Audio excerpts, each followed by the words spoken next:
भारत में रहने वाले सभी व्यक्ति, चाहे जिस भी पंथ के हों, जिस भी भाषा के हों, जिस भी जाति के हों, किसी प्रदेश के हों, वह भारत के प्रति अनन्य और अविभाज्य निष्ठा रखें। भारत की विकसित भारत की यात्रा को साकार करने के लिए देशवासी भारत के वर्तमान प्रधानमंत्री आदरणीय नरेंद्र मोदी जी के नेतृत्व में आगे बढ़ रहे हैं।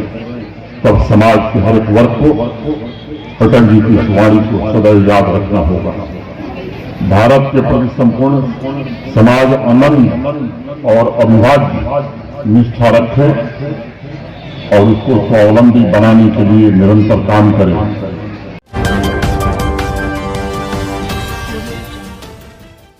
जम्मू कश्मीर के एलजी मनोज सिन्हा का गाजीपुर के एक निजी विद्यालय में बयान। लोगों को देश के प्रति अनन्य निष्ठा होनी चाहिए। भारत सबसे पहले है, इंडिया फर्स्ट, बाकी सब कुछ बाद में।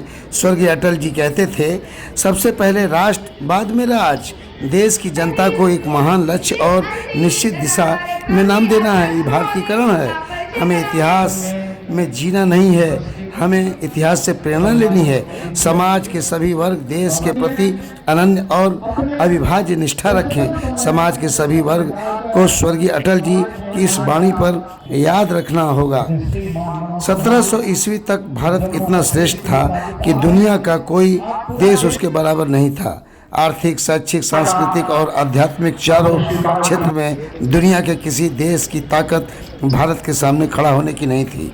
सीखड़ी के पंडित मदन मोहन मालवीय कॉलेज में कार्यक्रम में एलजी मनोज सिन्हा ने उपरोक्त बातें कार्यक्रम में कहीं।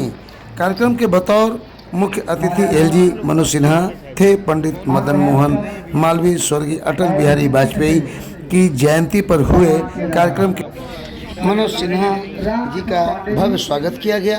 साथ ही इस मौके पर शिक्षाविद और प्रबुद्धजनों का भी मान सम्मान किया गया। उन्हें स्मृति चिन्ह और अंग वस्त्रम दिया गया। इस मौके पर राज्यसभा सांसद डॉक्टर संगीता बलवंत का भी स्वागत हुआ। तमाम गणमान्य नागरिकों के साथ स्कूली बच्चों ने अपनी प्रतिभा का भी प्रदर्शन किया। तो आइए सुनाते हैं इस मौके पर उन्होंने क्या कहा। और इसलिए मैंने विचार किया कि आज आपको मैं क्या बात करूं। अटल जी का कहना था कि किसी भी व्यक्ति के लिए राष्ट्र सर्वोपरि होना चाहिए। भारत में रहने वाले सभी व्यक्ति, चाहे जिस भी पंथ के हों, जिस भी भाषा के हों, जिस भी जाति के हों, किसी प्रदेश के हों, वह भारत के प्रति अनन्य और अविभाज्य निष्ठा रखें। यानी भारत सबसे पहले, इंडिया फर्स्ट, बाकी सब कुछ बाद में। कभी कभी स्वर्गीय अटल जी इस बात से दुखी रहते थे कि अनेक लोगों के लिए राष्ट्र बाद में आता है। और उन्होंने बिना लाभ लपेट के इस बात को कहा भी कि संपूर्ण भारत के प्रति निष्ठा रखने वाले व्यक्तियों की संख्या उंगली पर गिनी जा सकती। कभी कभी भारत को देखकर एक भीड़ का भ्रम हो जाता है। और आप जानते हैं मित्रों, भीड़ का कोई गंतव्य नहीं होता, नहीं भीड़ का कोई मंतव्य होता। देश की जनता को एक महान लक्ष्य तथा एक निश्चित दिशा में नाम देना ही भारतीयकरण है, इंडियनाइजेशन। आज जब भारत की विकसित भारत की यात्रा को साकार करने के लिए देशवासी भारत के वर्तमान प्रधानमंत्री आदरणीय नरेंद्र मोदी जी के नेतृत्व में आगे बढ़ रहे हैं, तब समाज के हर एक वर्ग को अटल जी की इस वाणी को सदैव याद रखना होगा। भारत के प्रति संपूर्ण समाज अनन्य और अविभाज्य निष्ठा रखे और उसको स्वावलंबी बनाने के लिए निरंतर काम करें। एक बड़ा सामाजिक कर्तव्य है जो समाज के सभी वर्गों को मिलकर के करना होगा। हमें इतिहास में जीना नहीं है, बल्कि इतिहास से हमें प्रेरणा लेनी है।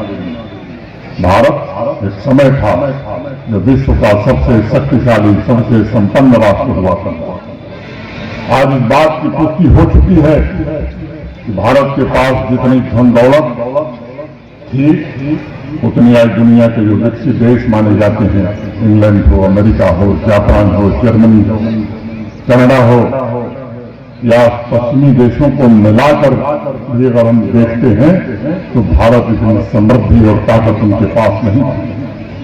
आर्थिक, सांस्कृतिक, शैक्षिक और आध्यात्मिक इन चारों क्षेत्रों में भारत के सामने खड़ा होने की हैसियत भी किसी दुनिया के किसी देश की नहीं थी।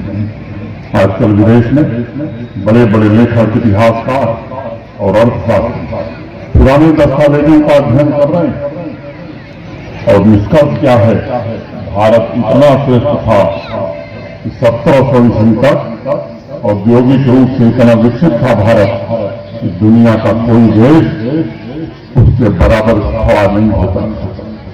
लेकिन लंबे समय की गुलामी के कारण, आक्रांताओं की लूट के कारण, जिन्होंने लगातार सैकड़ों वर्षों तक हमारा यश, वैभव, धन सब कुछ लूटा, हम गुलामी के कारण दुर्बल भी हुए, गरीब भी हुए, असहाय भी हुए। धन्य है हमारे देश के वो महान स्वतंत्रता सेनानी, हमारे पूर्वज, जिन्होंने बलिदान देकर के संघर्ष करके भारत को फिर से 1947 में 15 अगस्त को आजादी दिलाई। जब देश आजाद हुआ तो हालात बद से बदतर हो गए। अनेक अध्ययन हाल फिलहाल में दुनिया में हुए हैं। प्रमाण के साथ अनेक शोधकर्ताओं ने कहा है कि 1100 से होने वाले आक्रमणों, विदेशी आक्रांताओं तथा अंग्रेजों की लूट का अध्ययन अगर किया जाए तो भारत से 45 ट्रिलियन डॉलर महज 173 वर्ष में लूट कर विदेशी दी जाएगी।